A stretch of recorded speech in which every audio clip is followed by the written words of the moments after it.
Tom Scherberger.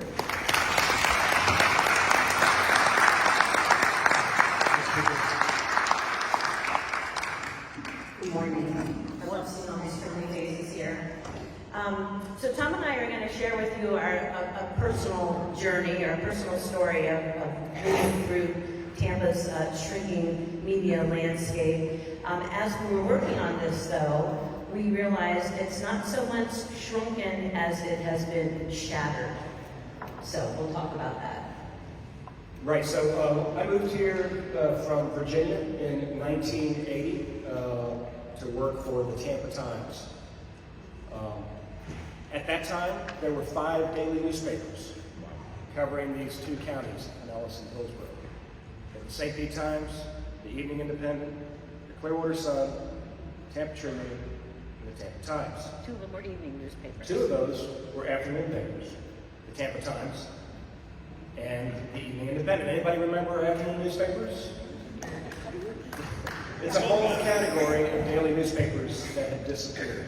I think it's important to remember that the changes we've seen have happened for many years now. It's been getting where we are now. But at that time, you know, the newspapers were very competitive. The Evening Independent was owned by the St. Pete Times.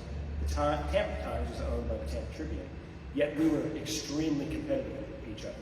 All the newspapers were competing with each other. And this was true across the state. Time magazine called Florida, soon after I got here, the best newspaper state in the country. The TV stations were fully staffed. They had reporters assigned to beats, and they were breaking stories.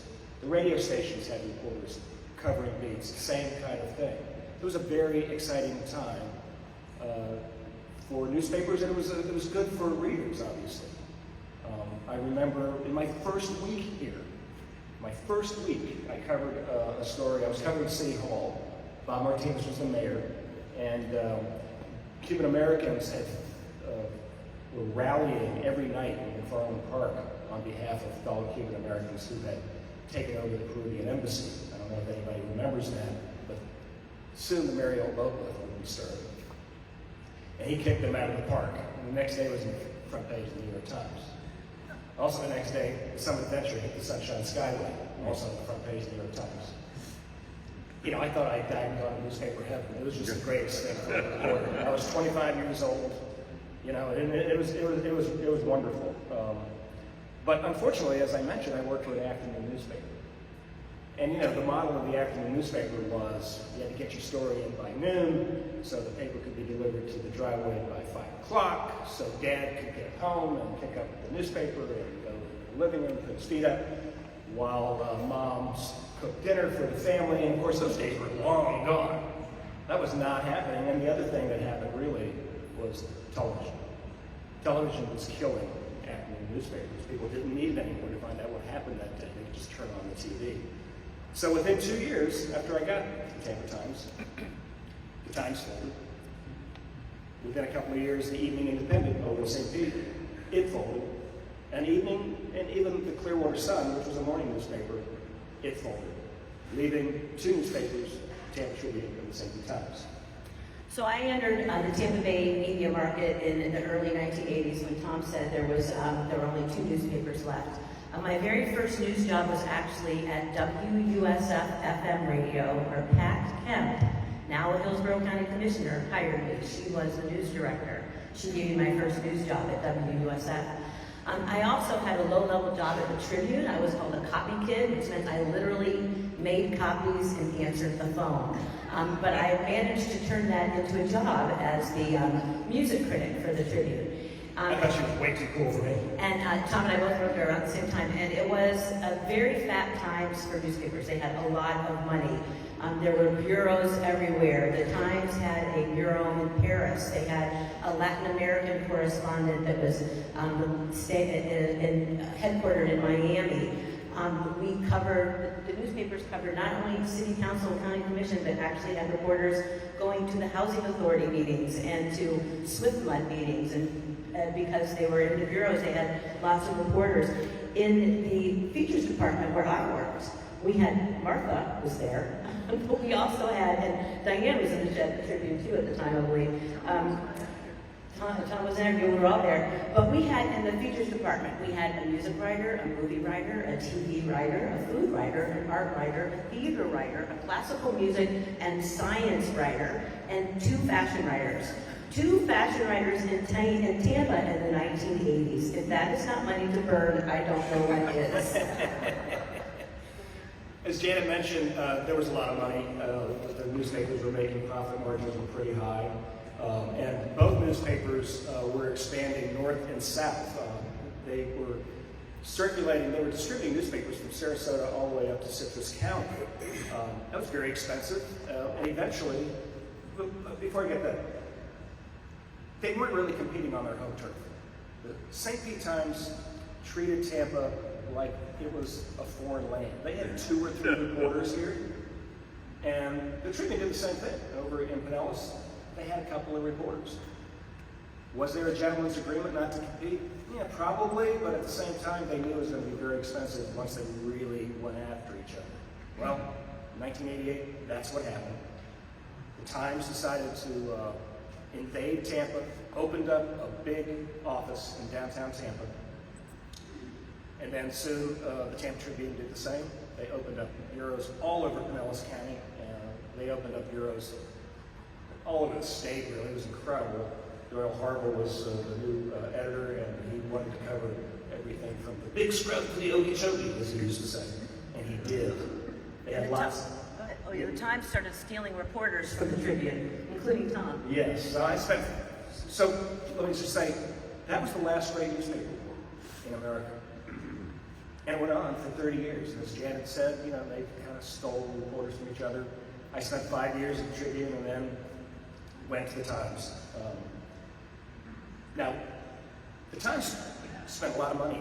They spent millions of dollars just to put their name on the hockey rink in downtown Tampa. I don't know if y'all remember the St. Pete Times Forum in downtown Tampa.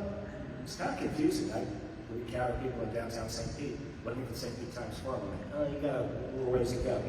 And then they threw away a perfectly good brand that they had burnished for a century, the St. Petersburg Times, and renamed the paper Tampa Bay Times, thinking that would be more appealing to readers in Tampa.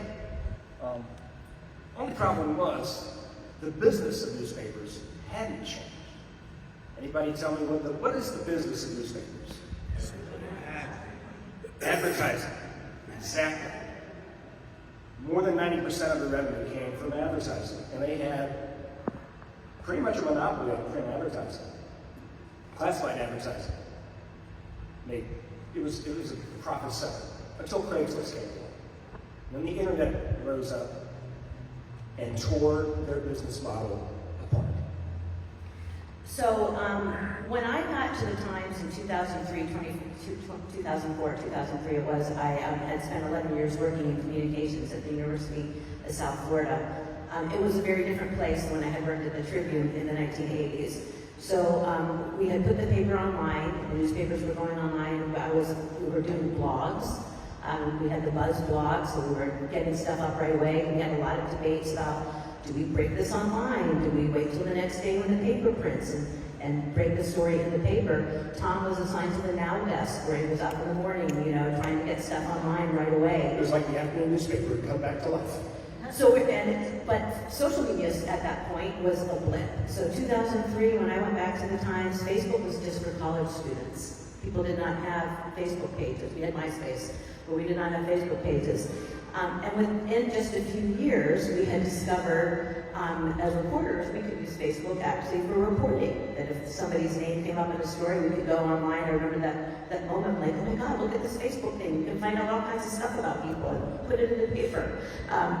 And then by 2011, or 2010, when I was reassigned to Tallahassee, they told me, we're really glad you have a Twitter account, now you need to start using it.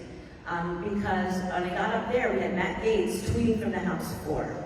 It was a whole different ballgame. It was a new way of the elected officials making news, of them communicating with reporters, communicating with constituents, and a new way for us to do our business, of us communicating with our readers.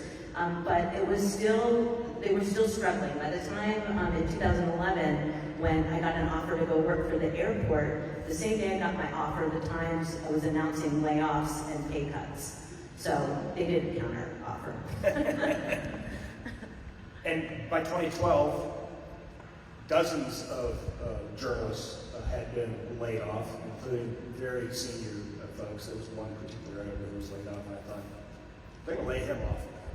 There's no hope for me. So I left, went into PR. So that's 2012.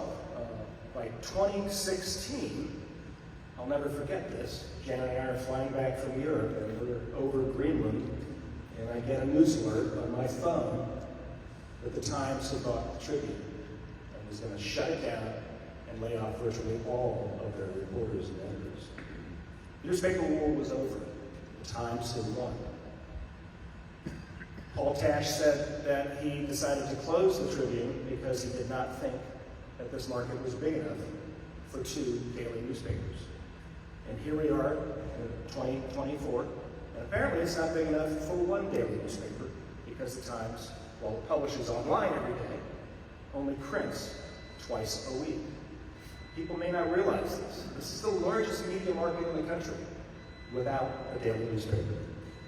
So where does that leave us? As Tom said, we have the Times that publishes twice a week. Creative Loafing, they have a great newsroom and they're doing really good work. They only print once a week and largely they have an entertainment focus for their publication. WUSF and the local TV station still covering, doing a lot of news. Legacetti, been around for 100 years. Patrick Munzek has done a good job keeping the mayor's feet to the fire. And also, I've got to talk about WMNF. Tom and I have a show on WMNF. WMNF is working hard to expand its news offerings and public affairs. Our show's called Waymakers. We just hired a new assistant news director at the station, so we're growing our newsroom. We've got Nadine Smith. I don't know if you guys probably know Nadine. She has a show on WMNF now. Her show follows us at 11 o'clock or noon on Tuesdays. Mitch Perry, who's here today, he's got a show on WMNF that he does on Fridays, which is very well up for creative well-being. Just a few hours. And Ben Montgomery, and then John Dinkfelder and Mario Nunez have a show on Fridays as well. So WMNF really working to expand their offerings, news and public affairs. But in general, all media is looking for new models to operate. That's what they're doing. The Safety Times, literally the reporters are asking for money. They're online asking for money, donations. Tampa Bay Business Journal, they do events. They have a niche, but they also make a lot of money doing the events that they do. And then there are brand new models altogether. 83 Degrees, which Diane Edner introduced to our community years ago. That was 15 years ago. So a new model. I believe it's been 15 years. Yeah, so you were way ahead of the curve. And there's lots of other examples of news sites all over the state that they're doing good work. And I'm going to mention several of them at the risk of not mentioning several, but one that I have done a couple stories for and I highly recommend is the Florida Trident.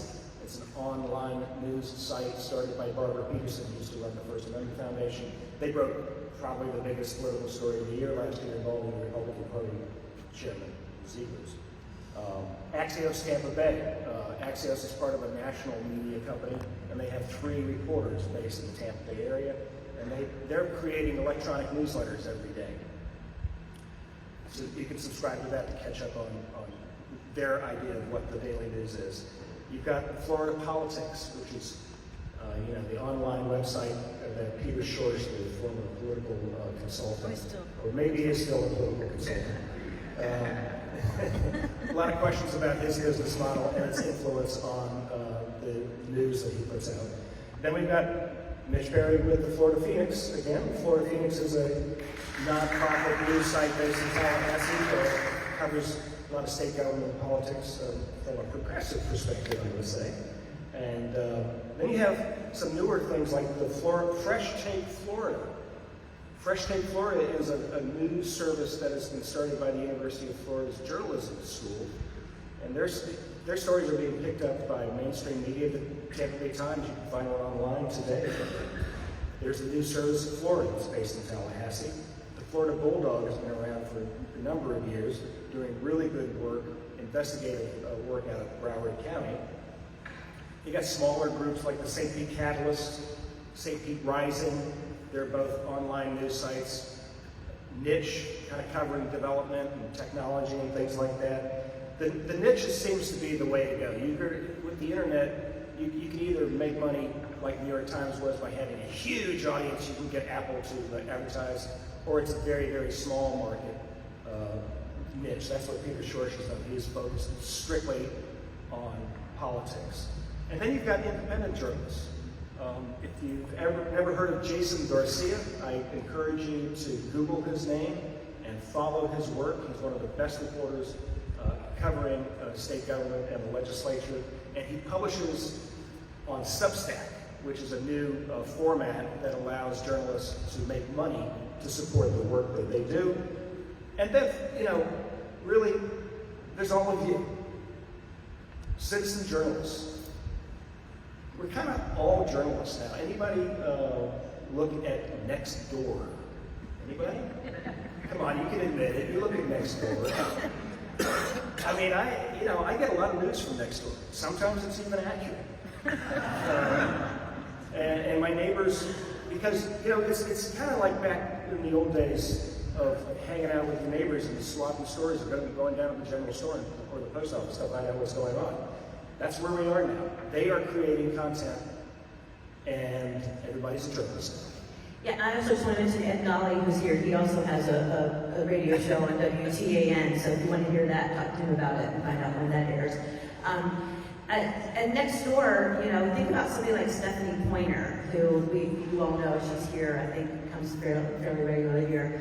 She's a citizen activist, but you hear news from her on Nextdoor or on Facebook or whatever. She's going to be telling me about if there's a new development that's coming to my neighborhood that I might want to know about, and there's a public meeting. I'm likely to hear about that just as much from her as I would from the local newspaper. So again, that's where we're at. It's not necessarily a shrunken media landscape. We would say it's shattered into a million pieces all over the place. There's a lot of breadth, maybe not as much depth as there was when we had two newspapers here competing against each other and pushing each other to be better. And that concludes our prepared remarks. If anybody has any questions, we'll take those.